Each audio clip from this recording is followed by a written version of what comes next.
Bueno, buenos días de nuevo. Como ya estamos todos más que presentados, pues ya no hace falta perder mucho tiempo en eso.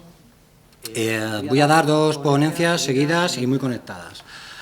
Un cambio en el orden respecto al que tenéis, porque primero voy a presentar el protocolo, el nuevo protocolo, y lo que tiene que ver con la valoración dual y todas estas explicaciones, incluso elementos satélite, para que tengáis una visión de conjunto que os permita entender mejor el funcionamiento y lo que persigue todos estos cambios, y después una ponencia en la que básicamente voy a tratar algunos aspectos de reincidencia, que ya está un poco adelantado, pero bueno, entrando quizás un poco más en materia, para que conozcáis un poco mejor a qué os enfrentáis, y al final todo lo que tiene que ver con aspectos centrales y un poco nuevos de la instrucción que dan respuesta a algunas de las cuestiones que ya habéis planteado, para ir terminando lo que tiene que ver con gestión del riesgo. La gestión del riesgo, ¿qué es, al fin y al cabo? La protección de víctimas, para entendernos. Todo aquello que se hace para proteger a las víctimas y, al fin y al cabo, evitar evitar la reincidencia, una nueva denuncia policial, por lo tanto, una nueva agresión. Fíjense, cuando pensamos en esto de la predicción, que es un poco de lo que estamos tratando, nos viene siempre un poco a la cabeza, o ya les digo yo, que a los que trabajamos un poco en esto, nos viene un poco a la cabeza la teoría del caos, que seguro que les sonará por una metáfora que tiene respecto a la mariposa, ¿no? El aleteo de una mariposa en un punto del planeta puede generar un huracán en otro punto del planeta. ¿Y eso con qué tiene que ver? Pues que cualquier cambio en el punto inicial genera espectaculares cambios o cambios de gran amplitud en el destino, ¿no? Esto en las valoraciones de riesgo es muy importante, ¿no? De esta manera, lo que perseguimos también con los protocolos que tenemos de valoración de riesgo, con utilizar un instrumento actuarial que todo el mundo lo tenga que utilizar de la misma manera, y también que demos formación e información para todo el mundo de la misma forma, al contrario de lo que sucede quizás en otros sitios, intenta pues que ese punto inicial, que también es difícil, claro, de manejar de una forma unitaria, pues que parta de los mismos supuestos, o sea, que todo el mundo trabaje de la misma manera. Para eso que tenemos, naturalmente, un instrumento actuarial, mecanizado, informatizado, que persigue eso, y formación específica a los profesionales para que todo el mundo lo aborde de la misma manera, el protocolo que está siempre en la instrucción. Y eso responde a la pregunta de actúa en consecuencia. ¿Qué es actuar en consecuencia? El protocolo, ni más ni menos. Eso es lo que tiene que hacer y decir un policía, ¿no? Yo estoy actuando en consecuencia porque en mi protocolo, que es la instrucción, yo estoy haciendo lo que pone ahí. Y yo estoy marcando esto o dando respuesta a este problema a partir del protocolo. Yo creo que eso no tiene que generar más inquietud, ¿no? Y también el manual de procedimiento, que ahora lo estamos modificándolo, adaptándolo a los cambios, y también recortándolo, haciéndolo un poquito más pequeño, más corto, ¿no? Más claro quizá. Que yo ya les invito a que se lo lean. No es un manual que tiene que leerse cada vez que se va a hacer una valoración, ni muchísimo menos. Yo creo que es un manual que hay que leerse al principio, una vez, y luego simplemente de consulta, aunque ya sabe que tiene los bocadillos, ¿no? Estos, cuando se marca encima de un indicador, permite una serie de ayudas técnicas que van bien, aunque una vez que el profesional ya está familiarizado con los instrumentos y con los indicadores, ya no las necesita, ¿no? Pero está bien que ese manual por lo menos lo lean una vez y al comenzar todo esto. Cuando hablamos también de factores de riesgo, porque ahora vamos a entrar un poco en esto, ¿no? Vamos a entrar sucintamente en los indicadores de riesgo que vamos a considerar como factores de riesgo. Yo también me acuerdo de una noticia que bueno, trascendió también a algunos medios de comunicación por su impacto, y que se había publicado, no sé si era Lancet o Science o Nature, una revista importante, que justo explicaba cómo 2/3 de los procesos cancerígenos o las patologías cancerígenas se explicaban, o estaban en etiología en su origen, tenían que ver con el azar, o sea, con alteraciones en los procesos del proceso de división celular, ¿no? Y que solamente 1/3 de los elementos que afectan a estos problemas, que son los factores de riesgo, básicamente en dos, ¿no? Lo que tiene que ver con la herencia y lo que tiene que ver con el ambiente, o sea, el estilo de vida, sobre todo especialmente los tóxicos, por ejemplo, que dependería un poco también del proceso celular, pues que tenían que ver con factores de riesgo que podemos de alguna forma hacer algo y controlarlos, ¿no? Claro, aunque solo sean un tercio, nadie duda que intervenir sobre esos factores es importante. Y si van al médico y pueden tener alguna alteración de este tipo, o incluso desde el punto de vista preventivo, siempre van a decirle, a aconsejar, porque eso no hay ninguna duda en la ciencia, de que hay que intervenir sobre esos factores para reducir la probabilidad, porque trabajan mucho con probabilidad también del modelo médico, como nosotros, y no solamente de causa-efecto. Están los dos modelos, el de causa-efecto, cuando alcanza unos determinados estándares, y también el de la probabilidad, porque hay determinados indicadores como los nuestros que básicamente tienen que ver con la probabilidad de un suceso, nada más. Luego hay una combinación de elementos. Pues todo esto, si lo traducimos a nuestro campo, el de las ciencias sociales, que es muy parecido a algunos campos de la ciencia de la salud, y en otros no tanto, ¿en qué nos afecta, en qué nos ayuda a entender lo que hacemos, que es la valoración de riesgo? ¿En qué se sustenta la valoración de riesgo? En lo que tienen que cumplimentar y que ya José Luis les ha explicado, ¿no? En los indicadores de riesgo.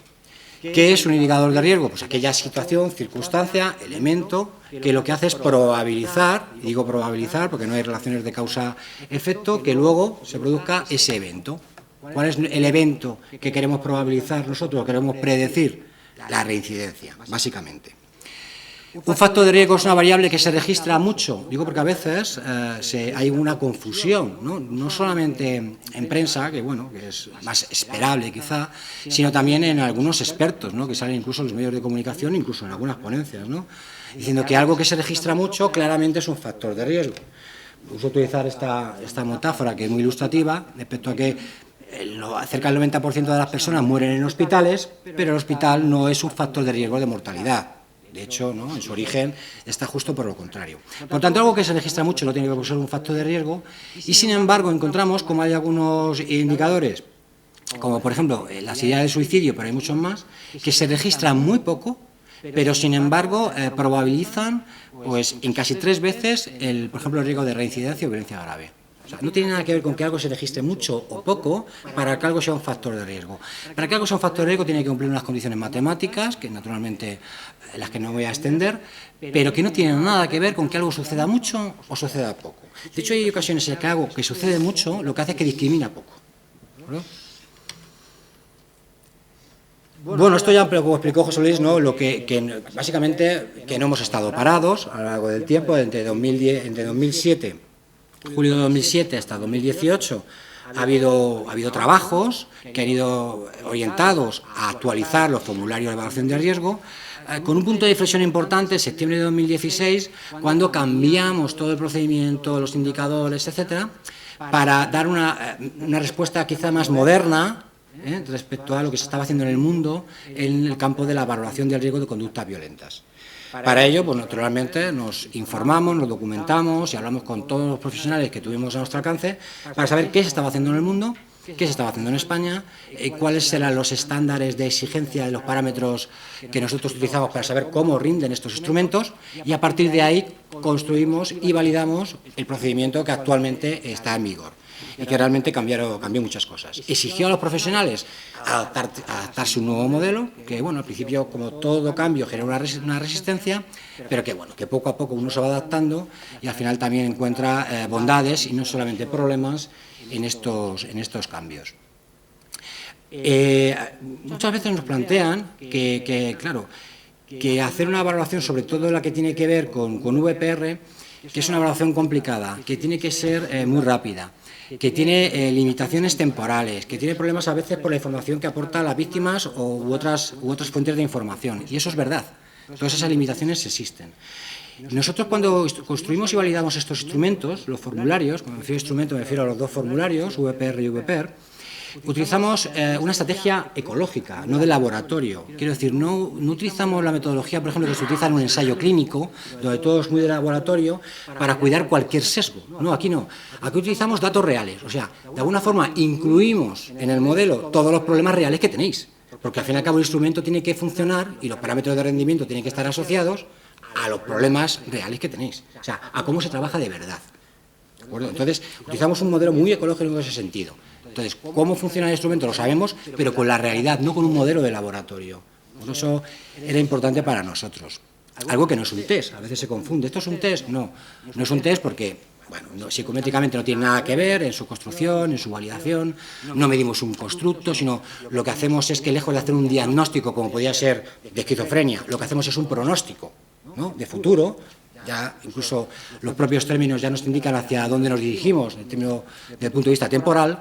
Y tampoco es un test porque no es un instrumento heteroaplicado, no hay que ir preguntando, ni autoaplicado, naturalmente autoaplicado, ¿no? La víctima no tiene que ir complementando nada, ni siquiera está, como cualquier instrumento de evaluación de riesgo, bueno, hay alguno por ahí, como en Estados Unidos, que se utiliza para letalidad, que tiene una parte que va a formulario de preguntas, y también en Reino Unido, ¿no? Pero en general no se orientan así los instrumentos de evaluación de riesgo como test que hay que preguntar a la víctima va contestando como si fuese un cuestionario.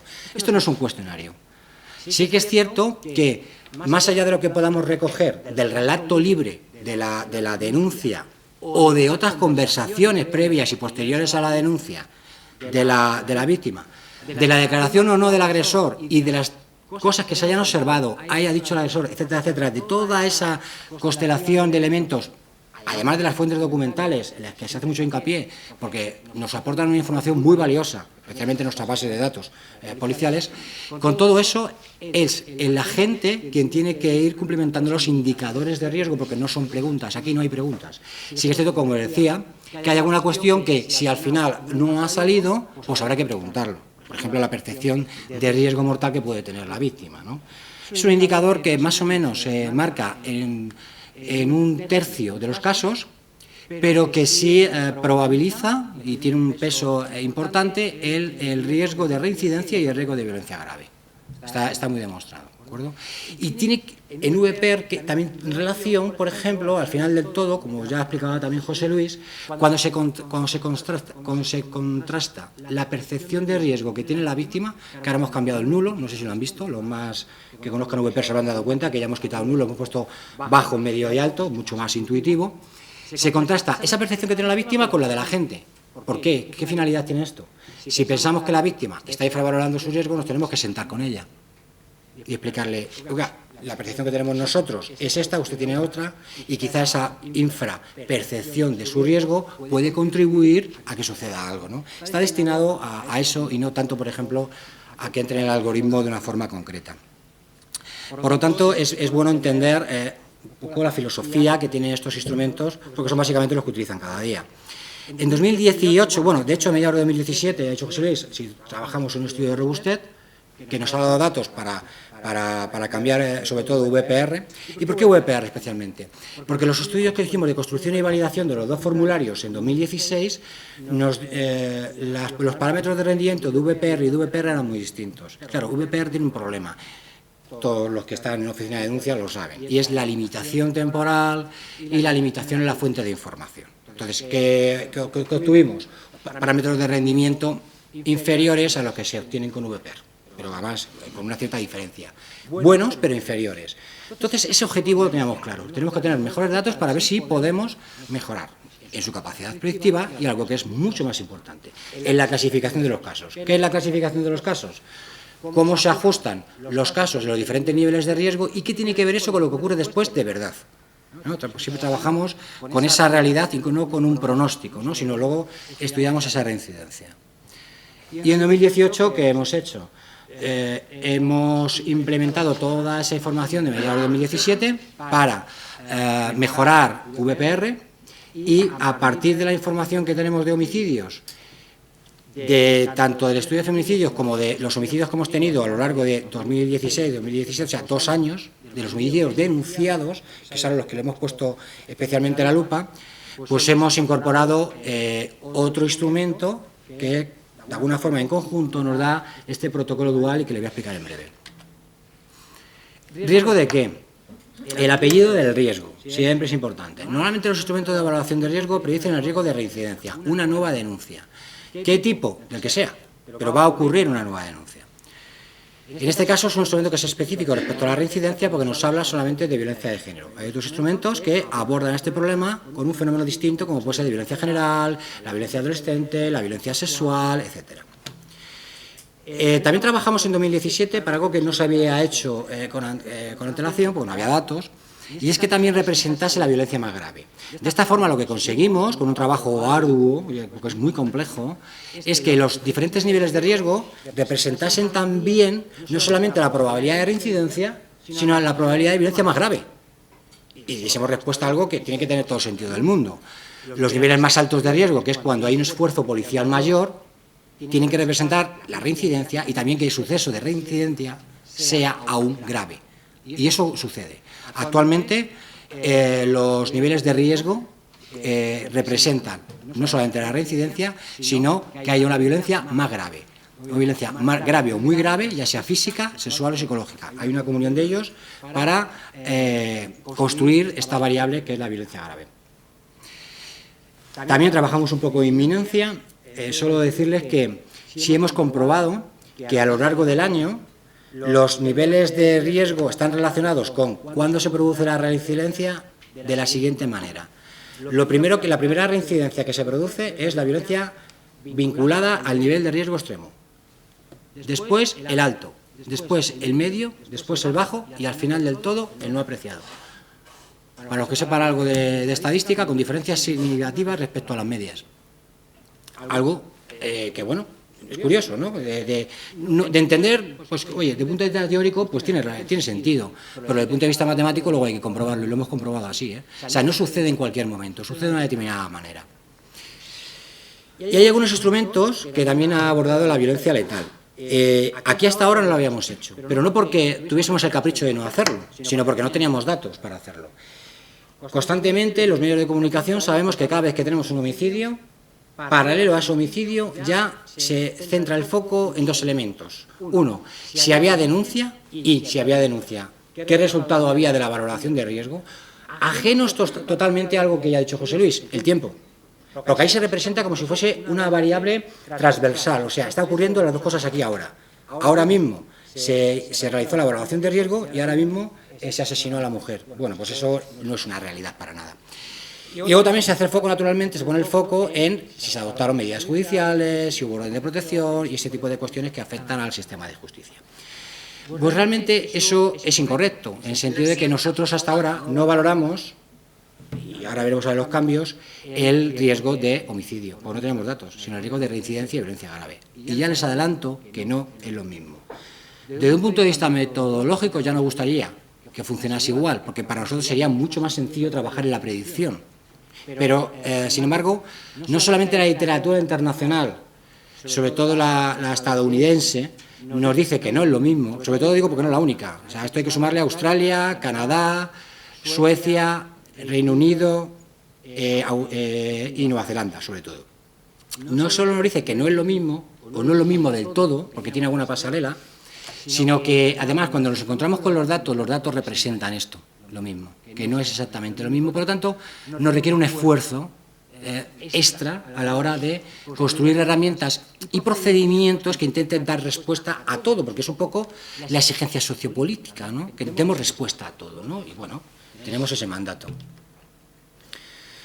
Actualmente la primera evaluación de riesgo es la urgente, que todos conocemos, que tiene dos dificultades básicas, ¿no? Que las víctimas, dos dificultades porque nos la habéis trasladado en múltiples ocasiones y nosotros nos hacemos no solamente eco de ello, sino damos respuesta a ello.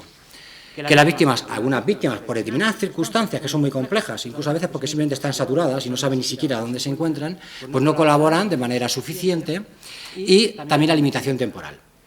Respecto a la colaboración de víctimas, voy a hacer una mención con posterioridad, y respecto a la limitación temporal en VPR, recordad lo que denominamos la VPR consolidada. No tiene por qué salir inmediatamente la primera valoración, sino que hay un espacio de tiempo para que, si se consigue una VPR mejor informada con un plazo de tiempo posterior, estamos hablando de un máximo de 72 horas, que normalmente suele ser 48 horas, hasta que salgan las diligencias, se puede mejorar esa VPR, y esa última VPR, que es la que llamamos consolidada, queda como primera, y las anteriores pues no tendrían importancia, habría incluso que eliminarlas, porque para qué queremos una VPR con 20 indicadores sin contestar, ¿no? Eso lo entendemos. Ese instrumento funciona en la medida en la que funcionarios que están encargados de valorar el caso introducen información. Si no hay información suficiente, pues el instrumento pues tiene más limitaciones de las que ya tiene, ¿no? por la propia estructura de la herramienta.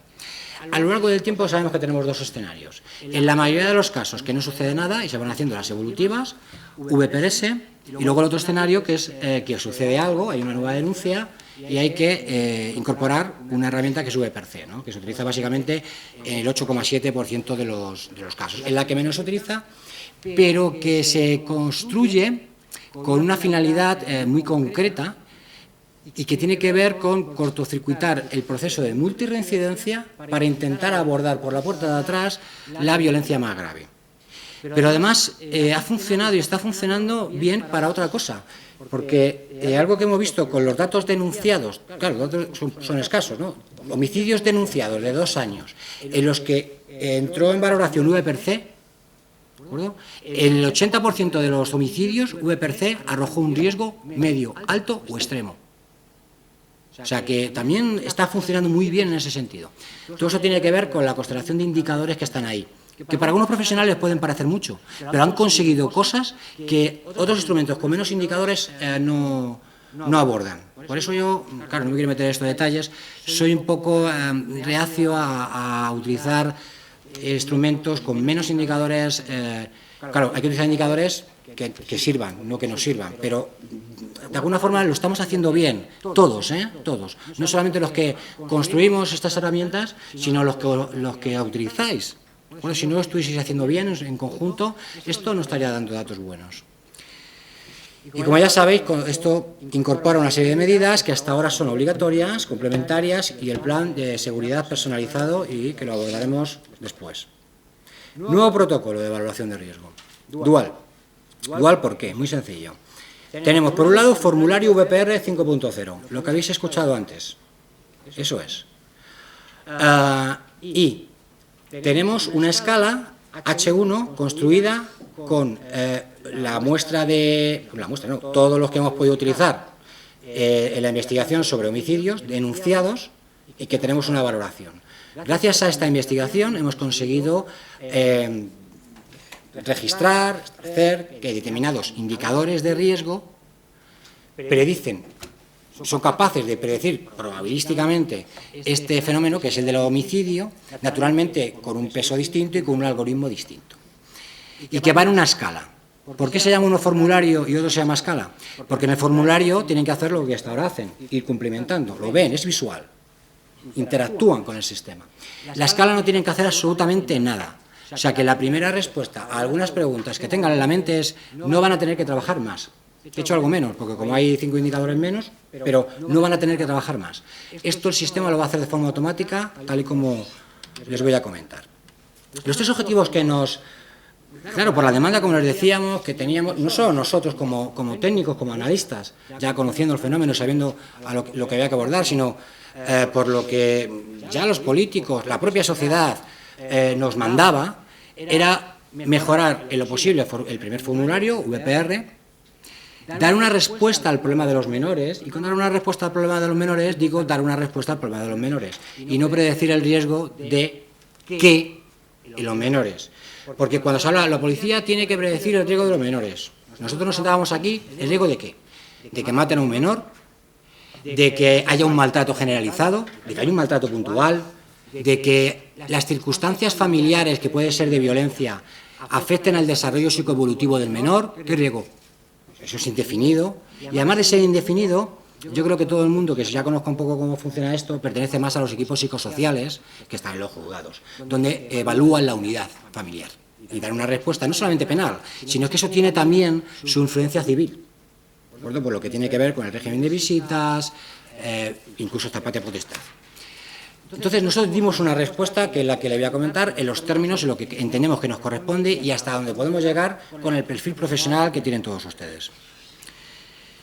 Y los feminicidios. Esto veníamos arrastrando de hace tiempo, teníamos las críticas que ya sabemos que no son adecuadas porque no responden a la realidad, pero bueno, lo teníamos que abordar. Y bueno, pues quizá por una constelación del azar o de casuística, como habíamos acabado el final o lo suficiente de la investigación sobre feminicidios, que llevábamos con ella 3 años, más los datos de 2 años de homicidios denunciados, coincidió que teníamos datos suficientes para abordar la tarea de intentar saber si sacábamos factores de riesgo o no, porque esto no es algo que uno decide, voy a sacarlo, o no, a lo mismo no sale ni uno, porque no tiene por qué salir. Esto es lo que tiene la ciencia. Uno aborda algo y encuentra o no encuentra. Uno puede generar hipótesis a partir de la literatura internacional y por lo que ya sabemos de violencia, pero la realidad luego nos tiene que dar datos suficientes o no. Suficientes para saber si hay factores de riesgo y también si con esos factores de riesgo podemos construir un modelo predictivo para esto. Bueno, las cosas fueron bien desde el punto de vista científico, más de laboratorio, la realidad ya veremos a la que nos encontramos y también lo abordamos.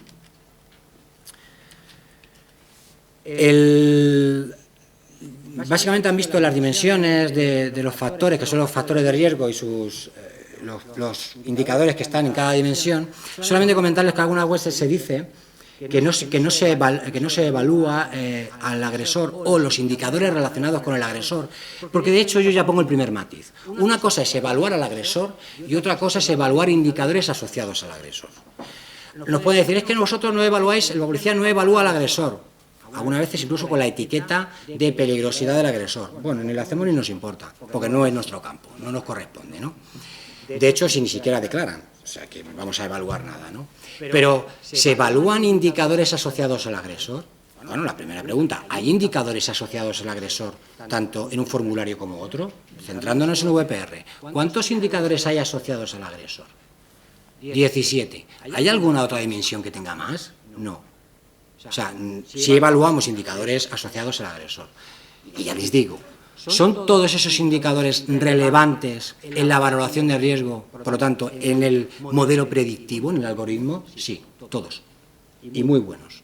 ¿Cómo lo hacen? Pues no tengo muy claro cómo lo hacen ustedes, pero lo hacen bien. Lo hacen bien, porque si no lo hiciesen bien, los datos lo que tienen es que te dan la realidad. Si algo no funciona, el dato no te sale. Sería errático, ¿no? Entonces, lo hacen bien.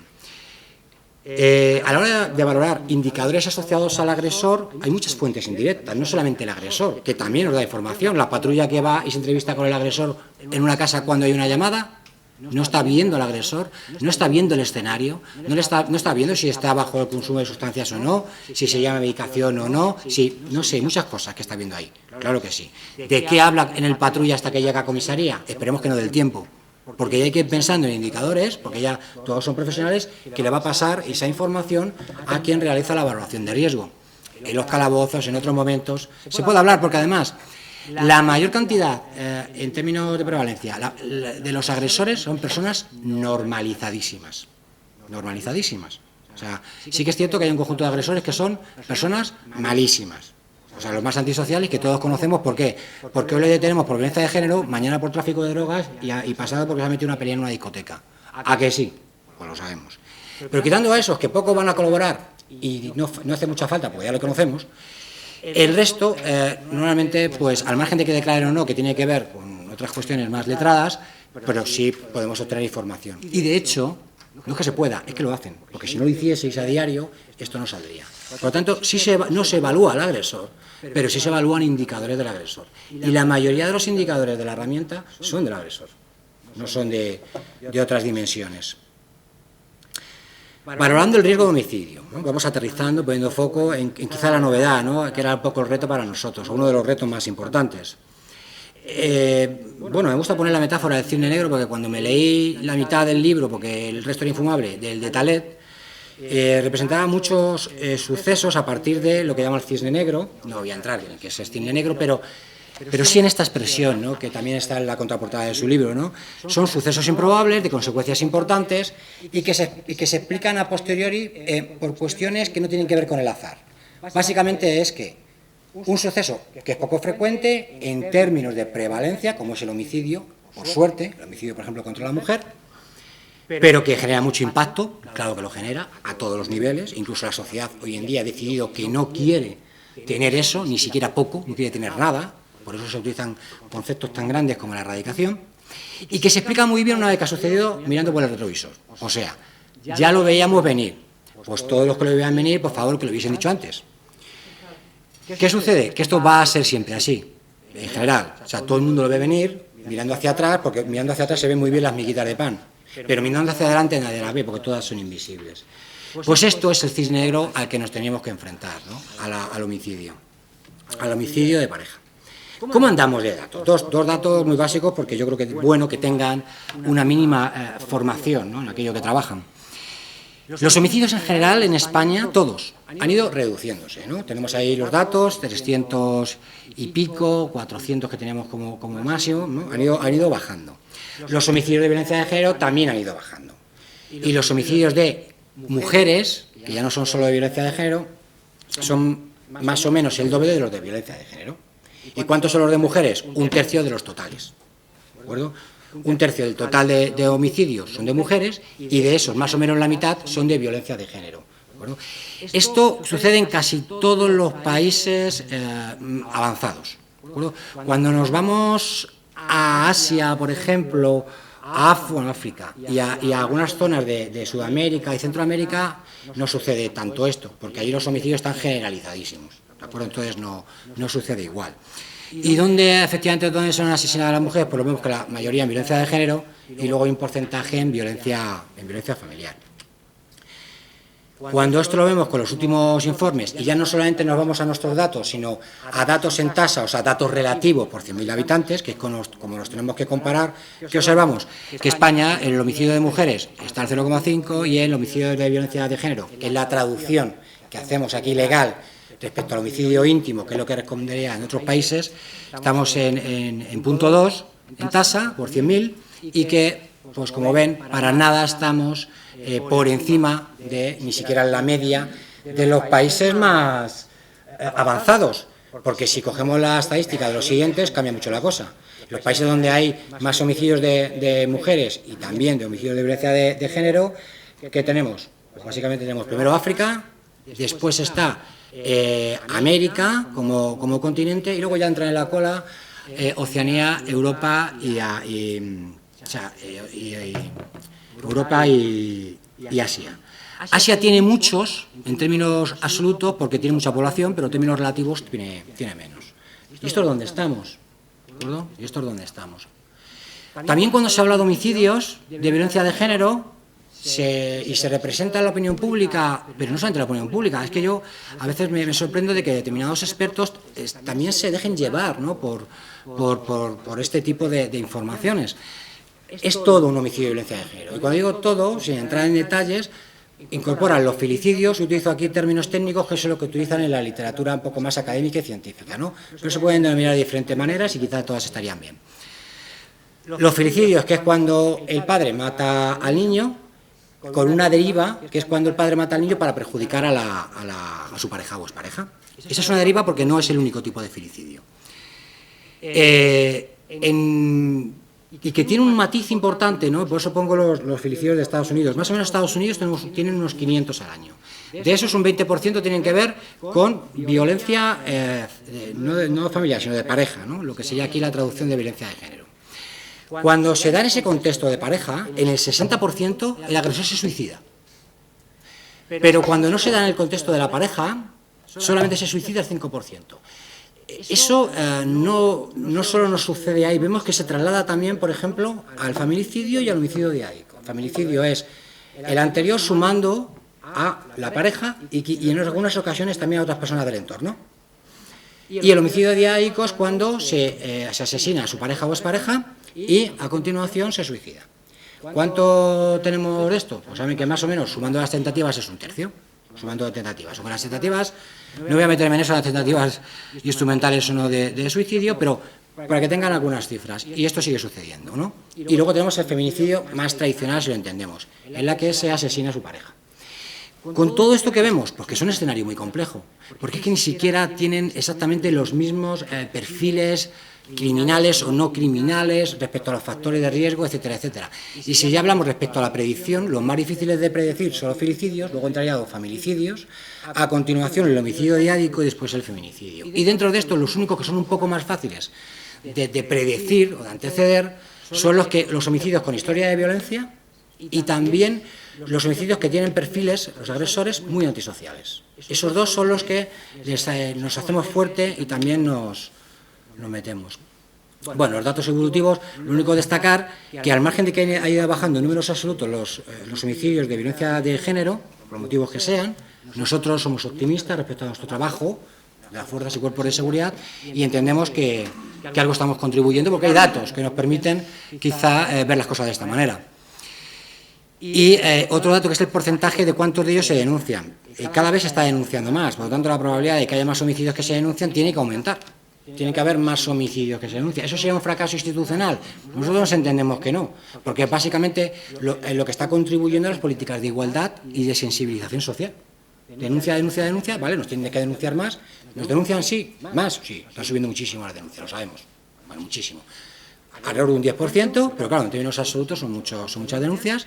Por lo tanto, se tienen que colar, si me permite la expresión, casos potenciales de homicidios, lógicamente. Y ese subgrupo es un poco nuestro cliente en el sentido de que estamos en garante, ¿no? Situación de garante porque es lo que intentamos prevenir, predecir para prevenir. La almendra central, por utilizar un término muy madrileño, de todo esto. El protocolo dual, ¿cómo funciona? ¿Qué hemos hecho? Construir un semáforo. Si cogemos los homicidios reales, y de violencia de género, naturalmente, y los valoramos con VPR, ya con la nueva, incluso, con VPR, ¿qué vemos? Pues por sus características, o sea, por sus indicadores de riesgo, vemos que tenemos unos porcentajes y uno de ellos nos llama especialmente la atención. Bueno, en realidad dos, en mi opinión. El primero, que entre medio, alto y extremo tenemos un 57,8% de las valoraciones. ¿Eso es un buen dato? Es el dato que nunca se da, porque siempre se da el otro, ya le diré por qué, aunque ya José Luis también adelanta alguna cosa. Y es bueno, ¿por qué? Porque ya hemos mejorado respecto al anterior sistema, en el que estaba solamente el 21,7, más o menos, ¿no? Más allá del número, que puede variar, hay un avance en este sentido. Pero hay otro dato que es muy importante y es el que siempre llega, y es el que es muy difícil de contrarrestar, que hay un 40% que por sus características están en nivel bajo. Y eso es así. Claro, es el que, uno de ellos, si se ha fijado, la mayoría de los homicidios que suceden estaban en nivel bajo. Bueno, claro, tiene que estar ahí por diferentes motivos, ¿no? Algunos ya incluso ha dado una pincelada a José Luis, y es que es verdad, es que conociendo un poco el fenómeno es así. Pero por otra parte, teníamos que dar una respuesta a esto. ¿Qué hacemos? ¿Nos quedamos ahí? Porque ya estamos dando una respuesta, porque el 57,8 probablemente nos entren los niveles de riesgo medio y alto y extremo. Pues creamos un semáforo. La idea del semáforo ¿qué es? Meter por coger la metáfora, una aspiradora cirujana, quirúrgica, donde las haya, en el que intenta seleccionar, que es el caso rojo, dentro de los no apreciados, los bajos y un porcentaje de medios, ¿cuántos de ellos son rojos? ¿Cómo sabe el sistema cuántos de ellos son rojos? Porque VPR no lo sabe. VPR valora lo suyo en función de ¿qué? De riesgo de reincidencia, violencia grave, que es a lo que se dedica. Y además es lo que le pedimos que haga, lo que mejor sabes hacer, hazlo. Porque el otro no lo hace tan bien, lo hace con alguna limitación. Porque los factores, ni las ponderaciones, ni el algoritmo se ha construido con esa finalidad. ¿Cómo detecta estos casos? Gracias a H1. H1 es una escala invisible en el sistema y que está en las tripas, para entendernos. ¿Qué hace? Una vez que el primer formulario evalúa los casos y los ordena por niveles de riesgo en función del riesgo de reincidencia, se los pasa a H1 inmediatamente. ¿H1 qué hace? Se olvida un poco del riesgo de reincidencia, que por dónde viene, de esos niveles de riesgo, y dice, bueno, voy a seleccionar estos casos mirando el no apreciado, mirando el bajo y mirando el medio, y cuántos de ellos son para mí rojos. O sea, que darían positivo al 80% respecto al riesgo de esa violencia más grave, extrema, de la que estamos hablando. Pero claro, había que hacer otra cosa importante. Y no es cuestión de cogerlos todos, o sea, solamente los rojos y también un montón de falsos positivos. ¿Por qué? Porque al subir a los niveles de riesgo más elevados, que aumentaría de una forma extraordinaria el porcentaje que tenemos de casos medios, altos y altos, porque extremos no lo hemos tocado, sobre todo medios y altos. Y eso que perjudica mucho la gestión del riesgo, o sea, lo que hacen cada día. Subirían de una forma extraordinaria. ¿Qué hemos hecho? Había que cuidar, en primer lugar, ese porcentaje de rojos, que fuese lo más alto posible, hemos llegado al 80%, un avance notable, y por otra parte que el impacto, que es el número de casos alertados, sea el menor posible, llevando lo menos posible de casos esos casos que realmente son de falsos positivos. Por lo tanto, tenemos 1,4% para el no apreciado, 15% bajo y alrededor del 16% en medio, que son los mínimos posibles. Y una vez que el sistema ha detectado estos casos, ¿qué hace a continuación de manera automática? Ustedes ni lo ven. Los reordena. De tal manera que no apreciados y bajos, seleccionados quirúrgicamente, no estamos hablando del total, muchísimo menos, pasan a medio y un porcentaje de medios pasan a altos. ¿Qué niveles van a subir? Un porcentaje de ellos, no de manera extraordinaria, pero un poco, el medio y el alto, con esta finalidad. ¿Esto afecta a todas las valoraciones? No, tranquilidad. No afecta a la gestión del riesgo en el sentido de que no afecta a VPR. Solo afecta a VPR, y VPR más o menos es el 10% del total de las valoraciones. Y este es el 10% del 10%, porque selecciona un 10%. ¿no? O sea que todavía, como ven, hemos intentado pensar en todo, ¿no? En su trabajo, en sus posibilidades, en sus medios técnicos y humanos, y al mismo tiempo dar respuesta a algo que, ya les digo, no nos quedaba otra que dar respuesta, O sea que tenemos que hacerlo. Ese 57,8% de medios altos y extremos se convierten en modelo de laboratorio, yo siempre lo diré, en el 86,7% de esa correspondencia correcta, de clasificación correcta de potenciales casos de violencia mucho más grave en medios altos y extremos. ¿Van a seguir, desgraciadamente, falleciendo, siendo asesinadas mujeres en los niveles bajos y no apreciados? Sí, yo se lo digo. Esto es lo que estamos utilizando, estamos mejorando en lo posible con los datos que tenemos, pero la realidad luego la que es una persona, pues, por diferentes motivos, independientemente del riesgo, puede llegar a matar a su pareja por diferentes motivos. O sea, eso lo sabemos. ¿Qué idea tiene todo esto? ¿Por qué hacemos todo esto? Naturalmente por mejorar la protección, pero no solamente con eso. Una idea clara que teníamos con todo esto es pasar, no la responsabilidad, pero mejorar la información que pasamos al sistema de justicia para que allí puedan adoptar medidas de orden más singular, en función de determinados casos. ¿Qué vamos a hacer? Pues que seleccionando determinados casos, los rojos, selecciona ya el sistema de manera automática, como les digo, en primera valoración, que es donde al juez le importa mucho más, porque es donde puede adoptar las primeras medidas, tanto cautelares como penales, porque todo va muy rápido, enviando una diligencia que ya les saldría a ustedes automáticamente, va en acta al final, donde va todo relacionado con los indicadores de riesgo, en la que estamos terminando la redacción, pero que básicamente informamos a la autoridad judicial de la conveniencia de realizar una exploración en el contexto forense. Acá, hemos detectado aquí algo. Sería conveniente que ustedes, alguien, haga algo, y luego que el juez pues, decida. No solamente la autoridad judicial, más importante la autoridad fiscal, porque es la que solicita estas valoraciones y luego el juez de forma motivada tiene que responder en un sentido u otro. La importancia, informar sin alarmar, pero siendo claros. ¿No? Como le digo, es pasar información al sistema de justicia para que ellos también puedan colaborar y trabajar de una forma más eficiente, ¿no? Poco va nuestra idea. Por lo tanto, al final resumiendo, teníamos VPRs, no salen rojos, valoración forense o no, eso nos da un poco igual, y VPR. Y otros casos, valoración forense sí, en la que también queremos en un futuro, cuando acaben de realizar los trabajos de mejora respecto a sus nuevos protocolos, en el contexto forense, por las diferentes dificultades que hay, por la diferencia por comunidades autónomas y sistema de justicia que no tiene que ver con comunidades autónomas, una cosa que nosotros les proponemos y nos gustaría, pero se puede hacer o no y no está dentro de nuestra mano, es que esa valoración que hagan allí, en el contexto forense, la hagan apoyados en nuestro sistema, porque nos da dos cosas. En primer lugar, nos da datos, ¿no? Que es importante luego si también ellos quieren mejorar cosas, y más importante todavía, quedaría grabado para la gente esa primera valoración, que solamente les sirve como primera valoración de partida, es una especie de VPR superconsolidado. Porque luego la gestión del riesgo, ellos ya no van a volver a informar.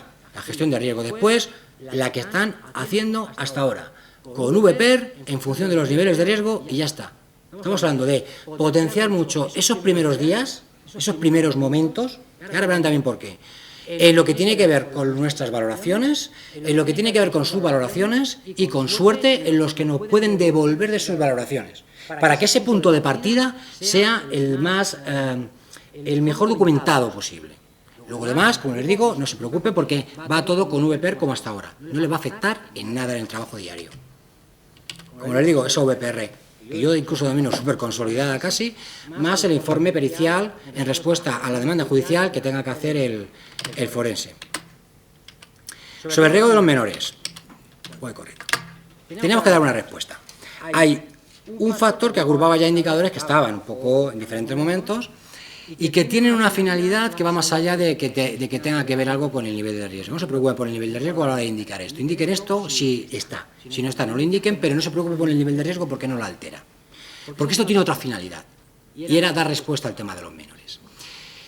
No podemos valorar, ya les he adelantado antes, el riesgo de qué de un menor, pero sí podemos, a partir de lo que sabemos sobre los filicidios por poder, que son un poco quizá los que más nos angustia, ¿no? Porque es un caso que se puede dar, aunque se den muy pocos, en realidad, por suerte, pero ahí está, es a partir de que un caso pues, pueda estar en rojo, por ejemplo, esto hay que maquillarlo, pero bueno, ya tengan un borrador, que la víctima tenga a su cargo menores, que vea, porque es un indicador que intenta ser más objetivo, amenazas a la integridad física de los menores, haya escuchado, visto, importante.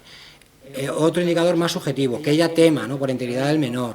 Y luego, por ejemplo, que el agresor tenga ideas o intentos de suicidio, ya lo hemos visto por qué, el sentido que tiene esto, pues esto lo que haría es devolver, ¿qué? Otra diligencia, que ya sumada en muchos casos a la anterior, en la que lo mismo, pues damos una respuesta, sin alertar ni muchísimo menos, y aquí menos que la anterior, para que, si el juez tiene posibilidad, y así lo estima, pues que movilice al equipo psicosocial, donde además tendría que estar también el educador, para que observe y valore a la unidad familiar, por si acaso hay que adoptar alguna medida o no. Eso no nos corresponde a nosotros, pero sí contribuimos a que el sistema de justicia tenga más información. Es lo que estamos trabajando, a darles más información al sistema de justicia para que ellos se movilicen. No solo nosotros, que yo creo que ya lo estamos haciendo, yo creo de manera extraordinaria, sinceramente. Pero también ayudando a que otros actores se movilicen. Hasta ahora el feedback que nos está llegando es bueno del sistema de justicia, ¿eh? No es malo en absoluto. Yo creo que lo agradecen en general. Siempre podemos escuchar voz en otro sentido, pero hasta ahora no. Por lo tanto, dos supuestos, el general, que se va a dar en la mayoría de los casos, lo que hasta ahora, y estos dos supuestos especiales, que no tienen que hacer nada, porque esa diligencia se hace de forma automática, que no es una diligencia porque realmente es, sí, una diligencia entre comillas, que ya en ese modelo de acta, que lo incorpora a las diligencias, al atestado en realidad, y se informa. Y hasta aquí la primera parte. Entonces, voy abriendo la segunda, que va muy unida, pero mientras tanto me gustaría que tuviese la oportunidad de hacer alguna pregunta si lo desean. Sí, claro, perdonado. ¿Cómo no? A ver, yo es una percepción particular en relación a todo lo que ha comentado. O sea, inició la ponencia diciendo que aquí el tema es buscar la reincidencia para que a las víctimas no les vuelva a ocurrir ningún hecho, ¿vale? Desde nuestro punto policial, eso es lo más importante, o sea, el hecho de que las víctimas no vuelvan a ser víctimas. Yo mi forma particular de lo que estoy viendo en relación a la VPR, estamos victimizando más a las víctimas, porque las estamos sometiendo a estar más tiempo en dependencias policiales para darle mayor argumentos a los jueces para tener un mayor peso para su determinación. Con lo cual, las víctimas, en un primer momento, que por esa situación de víctimas y de haber pasado un periodo pues, no grato, van a pasar más tiempo dentro de dependencias policiales, puesto que, por ejemplo, desde el punto de vista Guardia Civil, ya tenemos un glosario de preguntas muy extenso. Cuando terminamos esa manifestación de esas víctimas con un glosario de preguntas muy extenso, continuamos con un glosario de preguntas de VPR, ¿vale?, para darle una valoración, para que un juez se siente y diga, coño, pues sí, esta señora hay que darle unas medidas u otras medidas. Entonces, estamos victimizando, desde mi punto de vista, más a las víctimas. Entonces, nos extrañamos de que esas víctimas, de 2 de cada 3, ¿no quieran saber nada de nosotros? No sé, es mi percepción. O sea, entonces, para dar unas herramientas a unos jueces que deberían de hacer su trabajo, no unos jueces, sino el sistema judicial de forenses, nos estamos nosotros incrementando más trabajo. O sea, es mi percepción desde el rato que llevamos, sobre todo con la ponencia que nos ha dado usted. Bueno, no coincido con usted, no coincido para nada y se lo explico. En primer lugar, si considera a la VPR como un glosario de preguntas, la va a revictimizar. Pero una cosa que he dicho es que no hay que hacer preguntas. Eso de entrada. Lo segundo, al juez no le damos instrumentos, le damos información. Por lo tanto, tienen información para que ellos con sus instrumentos, me refiero con sus mecanismos, con sus asesores, con sus forenses, pues puedan hacer trabajo. Una información que a nosotros no nos cuesta, porque es todo automático incluso. Respecto al tiempo que tiene que estar en las dependencias, como les digo, no tiene que estar mucho más por VPR, porque no haría ni falta, ¿de acuerdo? Por lo tanto, por ahí menos. Y lo más importante no es el tiempo que están en las dependencias, sino cómo están en las dependencias, la calidad del trato que están en las dependencias. Y todo ello ni siquiera tiene que ver con, por ejemplo, con lo que estábamos hablando de que hay un porcentaje de víctimas que muestran algunas dificultades a la hora de ser protegidas. ¿Por qué? Porque eso no tiene que ver con el primer procedimiento, lo hemos visto en el segundo. O sea, a lo largo del proceso de gestión del riesgo. Al principio ni siquiera ocurre demasiado, puede ocurrir un caso en concreto por diferentes cuestiones, pero lo donde se observa realmente es en la gestión del riesgo. De hecho, los indicadores que tienen que ver con todo esto están en VPER, no en VPR. O sea que por recoger un poco los tres elementos que he introducido, no estoy de acuerdo en ninguno de ellos, como podría estarlo. Si tiene usted esa impresión, pues le invito a que trabaje con las víctimas para que trabajen ustedes. Hablo de usted, pues antes no sea por usted, será por una impresión que tiene en general de algunos sitios, para que eso no ocurra. No obstante, siempre habrá no solamente víctimas, nos ha llegado otros colectivos que piensan que el trabajo policial pues afecta a algunas víctimas de ese tipo, y sin embargo otros dicen lo contrario. De hecho, por ejemplo, desde los operadores jurídicos hay algunos operadores que entienden que dar protección a víctimas sin medidas es revictimizarlas, y otros que dicen que hay que dar protección a víctimas aunque ellas no quieran. O sea, que ni siquiera eso está claro, Entonces, como ellos ni siquiera se van a poner de acuerdo, ni deben ponerse de acuerdo porque tienen esa libertad, nosotros tenemos que hacer nuestro trabajo. Y dentro de hacer nuestro trabajo también incorporamos todo lo que tiene que ver con cuidar la atención a las víctimas para que en la medida de lo posible no se lleven esa sensación, pero al mismo tiempo nosotros necesitamos tiempo para hacer nuestro trabajo. Y si tienen que estar un poco más, pues tienen que estar un poco más. Pero que no sea porque tenemos que hacer una serie de preguntas, yo espero que esto quede claro, No hay que hacer una serie de preguntas porque no es un test. ¿De acuerdo? Que eso es importante, sino son cuestiones que tiene que valorar el profesional a partir de toda la información. Recuerden, fuentes documentales, la víctima, testigos, el agresor y todo lo que se les ocurra. ¿Vale? Espero haberle respondido y incluso que alguna cosa pues la mencione de otra manera. Sí, a ver, yo en ese sentido estoy de acuerdo con usted en el punto de que evidentemente no hay que hacer a la víctima, no hay que hacerle más preguntas, porque ya le digo, o sea, que del glosario que tenemos nosotros de preguntas ya sacas toda la batería de preguntas que le puedes, para contestar esos ítems.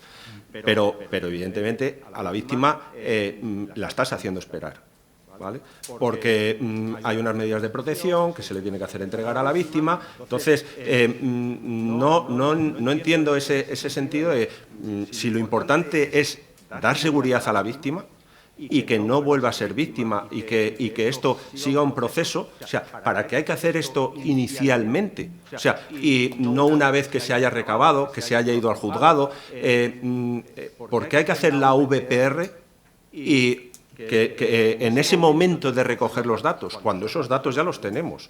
O sea, entonces, las unidades más especializadas pues pueden iniciar esa VPR, esa VPER, ¿vale? Una vez que ya todos los datos esos estén recabados y vamos a darle protección a la víctima, que realmente que nosotros como policías es nuestra función. O sea, darle seguridad a una víctima para que no vuelva a ser víctima.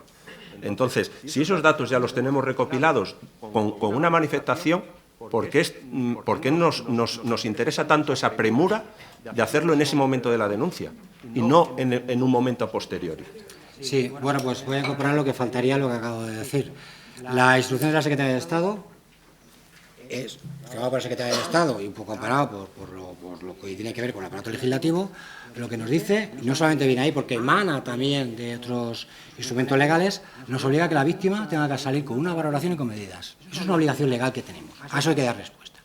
Teniendo en cuenta esa obligación legal, que nosotros la podemos entender o no, pero hay que entenderla como hay que entenderla porque es una obligación legal, la prisa efectivamente es muy en contra de la eficacia. Entonces, ¿por qué tenemos que tener prisa? No tengamos prisa, pero al mismo tiempo no la podemos tener eternamente. Hay que cuidar los dos aspectos. Pero entendiendo que hay que cuidar los dos aspectos, hay que hacer todo el trabajo lo mejor posible durante todo ese tiempo, ¿de acuerdo? Cuidando también a la víctima, pero tiene que salir con una valoración de riesgo que luego puede ser mejorada y naturalmente con unas primeras medidas. Si después se hace otra valoración y la víctima no está allí y se hace consolidada con posterioridad, ya hemos dicho que se puede hacer. Se puede mejorar ese instrumento, luego, si aporta otro nivel de riesgo, se pone en contacto que corresponda, que ya no va a ser el de la oficina de denuncias, si ya han pasado a lo mejor 2 días. El que corresponda se pone en contacto con la víctima y lo que hace es modificar la gestión de riesgo y lo que tiene que ver con las medidas a partir de esa VPR consolidada. Por lo tanto, yo creo que hay herramientas suficientes para que, en general, una víctima no se sienta revictimizada, ahí para nada. Con el paraguas de cómo hay que cuidar a una víctima y, por otro lado, que tienen que entender que tiene que estar un tiempo. Por coger otro ejemplo, una víctima de una agresión sexual, pues tiene que pasar, quiera o no, por un atestado, por una exploración médica, le guste o no, y tiene que pasar también por otro tipo de exploraciones en contexto forense y policial, y eso no es lo mejor para ellas, hay que cuidar muchas cosas, pero al mismo tiempo es necesario, porque si no, no tendríamos evidencias, ¿no?, para poder procesar a nadie, incluso de ADN, etcétera, etcétera. No queda otra que, aunque cuidemos unos aspectos, tener en cuenta que tenemos que desarrollar nuestra tarea como profesionales. ¿Vale? Mira, vamos a ver una palabra sobre revictimización. ¿Qué entendemos por revictimización? El estar mucho tiempo con la víctima no implica automáticamente que esté revictimizada. Revictimizar es pasar mucho tiempo y hacerlo mal, y volver y culpabilizarla, y hacerla responsable de lo que ha pasado, y no tratarla bien, y tenerla con frío, y tenerla esperando, o tenerla en otro sitio. Entonces, que haya mucho tiempo, que necesitemos mucho tiempo para formalizar la denuncia y luego hacer la valoración, no es problema. ¿Qué dijimos al principio? La víctima de violencia de género es una víctima especial, no es una víctima normal. Va a requerir mucho tiempo. Una víctima de violencia de género que venga muy entera, con las ideas muy claras y que tenga muy decidido lo que quiere hacer, en 1 hora terminamos con ella, porque viene muy claro. El problema es cuando está en esa ambivalencia. Pues cuidado con la revictimización o concepto de revictimización. La revictimización en sede policial está prohibida. Con cariño, lo de prohibido. ¿En qué sentido? Desde el año 98, que nos dice lo que tenemos que hacer para que salga de nuestra dependencia policial mejor de lo que entró y conseguir que una presentación de una denuncia sea, entre comillas, terapéutico y que salga aliviada. Y eso no se hace en 5 minutos. Eso se hace en el tiempo imprescindible. Y luego no sé si te he entendido bien. ¿Cuestionas que haya que hacer la VPR en el momento de la denuncia? ¿Te he querido entender? ¿Cómo vas a hacer medidas de protección? ¿Qué medida de protección le vas a dar a una víctima si no has utilizado una herramienta para valorar cuánta protección necesita? Que es precisamente la herramienta que te da el sistema. Yo no cuestiono esa medida de protección, ¿vale? Yo lo que cuestiono, nosotros tenemos pues nuestros dispositivos, ¿vale? En este caso Guardia Civil Sigo, para recoger una denuncia, ¿vale? Esa denuncia le haces una batería de preguntas a esa señora. Ahí puede salir perfectamente unas medidas de protección, ¿vale? Esto es otro programa que hay que alimentar nuevamente, ¿vale? ¿Por qué esa premura de alimentar este programa? Yo no digo en 1 semana, evidentemente, porque no tiene lógica, ¿vale? Pero para eso están las unidades, ¿vale?, que se dedican a esto o las oficinas de atención al ciudadano. O sea, ¿para qué tener más tiempo a una víctima para alimentar otro programa? ¿Vale? Cuando ese programa, evidentemente, o sea, esas medidas de protección, yo sé que a nivel legislativo, a esa víctima tiene que salir con unas medidas de protección. Y en función a ese problema, o sea, a ese grado de riesgo que pueda tener, hay que darle una serie de medidas u otro, ¿vale? Pero una víctima normalmente cuando sale de dependencias sale con el agresor detenido. ¿Vale? Entonces, el porcentaje en ese momento, hasta que pasa a sede judicial y termina ese proceso, que normalmente es al día siguiente, o sea, esa víctima no va a sufrir agresiones, porque el agresor no está. Entonces, ¿por qué tenemos que darle, no, usted tiene un riesgo extremo o tiene un riesgo alto? Si es mentira. O sea, puede tenerlo a partir de mañana, pero no hoy. O sea, entonces, a partir de mañana, que el juez determine las medidas oportunas, ya podrá haber un riesgo extremo, un riesgo alto, un riesgo medio, pero no en el momento que está presentando la denuncia. Eso es algo irreal, ¿vale? En relación a todo lo que ha ocurrido anterior, va a dar algo, pero ese día de protección no existe ese riesgo ni extremo, ni alto, ni medio, ni bajo, ni no apreciado. No existe, porque el agresor no está, lo tenemos nosotros, durmiendo con nosotros. Y esa víctima está, bueno, evidentemente, cuando no se le detiene, evidentemente, esa víctima hay que darle una protección, ¿vale? En ese caso sí, pero en ese caso sí, pero en la mayoría de los casos no. Entonces, no entiendo esa premura de alimentar otro sistema que se pueda alimentar al día siguiente. A mí me gustaría que contestarais a alguien, no que le conteste yo o que le conteste Juanjo, contestar en el sentido de dar respuesta. ¿Puedo considerar yo esta opinión mayoritaria de la sala? Pues a ver, alguien que me dé otra opinión. Mira, por allí creo que... Buenos días, Pri. Vamos, yo no considero lo de revictimizar a la víctima por hacerle más cuestionarios, porque yo desde el principio en el que en una oficina de denuncias recepcionas una víctima, no la puedes, que es lo que ha dicho usted antes, no se le puede tratar como el que viene a denunciar que le han robado en casa, tráigame usted el listado de todo lo que le han robado y tardamos más. Con una víctima tienes que primero crear una confianza, yo creo, o sea, tienes que llevar un tiempo hablando con ella para sonsacar muchas cosas, porque hay víctimas que pueden venir con las cosas claras, que piensan que en 10 minutos te van a contar la paliza que le acaba de pegar, pero si estás 2 horas con ella te acaba contando lo que lleva sufriendo varios años. Entonces, de ahí yo creo que es donde sacas toda la información para alimentar toda la VPR. Entonces, yo no lo tomo como un cuestionario, yo lo tomo como una confianza que tú creas con la víctima para rellenar todos esos datos que crees necesarios, pasarle al día siguiente a la autoridad judicial para que disponga o no medidas o demás, independientemente de que el agresor esté detenido o no. Tú en este momento no valoras con la víctima el riesgo que en ese instante corre porque esté detenido o no, sino que la víctima viene a pedirte ayuda de ahora en adelante. O sea, en un proceso mucho más a largo plazo, porque mañana, hoy puede estar detenido y tú tienes un riesgo extremo, ¿y por qué la voy a tener custodiada si él está detenido? Sí, señores, pero si mañana a las 11 de la mañana sale del juzgado y va por ella y me la mata, o sea, yo creo que no es una revictimización, sino que tienes que crear un cúmulo de cosas, independientemente de que el agresor esté detenido o no. Yo añadiría, además, aquellos casos en los que el presunto agresor está detenido, pero tiene una familia que es bastante violenta y que podrían ir a por la víctima. Por ejemplo, hay que tener en cuenta no solo que esté detenido el agresor, hay otra serie de supuestos que son bastante complicados y además hay que tener en cuenta otra cosa. Hasta que en el juzgado no se tomen las medidas oportunas, esa víctima, desde mi punto de vista, tiene que estar protegida. Que el señor está detenido en calabozos, muy bien, pero hay muchísimos casos en los que no se procede a la detención y que solo se le considera como investigado, y en otros porque no han podido detenerle. O sea que, bueno. Apuntalando un poquito lo que decís ahora por aquí, efectivamente, el caso de víctimas de violencia de género es una palabra que ha medio comentado la compañera, que es que traen una historia. Si yo voy a denunciar que me han robado la bici, me han robado la bici. Pero si voy a denunciar que soy víctima de un maltrato, puedo denunciar el caso puntual que me ha decidido a denunciar, que es la última bronca, bofetada o riña que he tenido, pero es que es muy posible, y todos lo sabemos, que no es ese caso puntual solo lo que ha ocurrido, sino que esa víctima trae una historia. Y aunque a algunos jueces solo les interesa el caso puntual, sí que en las formaciones damos que hay que tratar de explorar un poquito esa historia. Y la VPR lo que pretende precisamente es profundizar un poquito lo que decimos, la mochila que viene el individuo, pero claro, no solo hay factores del individuo, del agresor, también hay de la víctima. Entonces, lleva tiempo, y lo sabemos.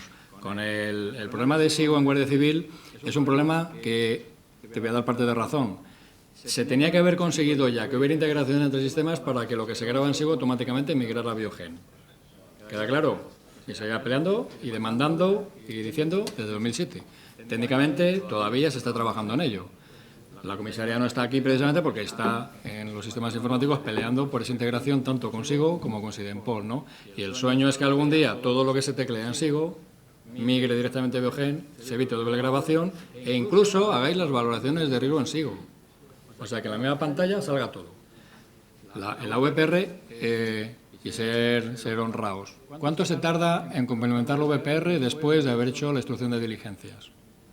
¿Cuánto se tarda en poner las X en el formulario? En segundos. Venga, en minutos. O sea, en realidad, 20 minutos tardamos en poner las X en la VPR.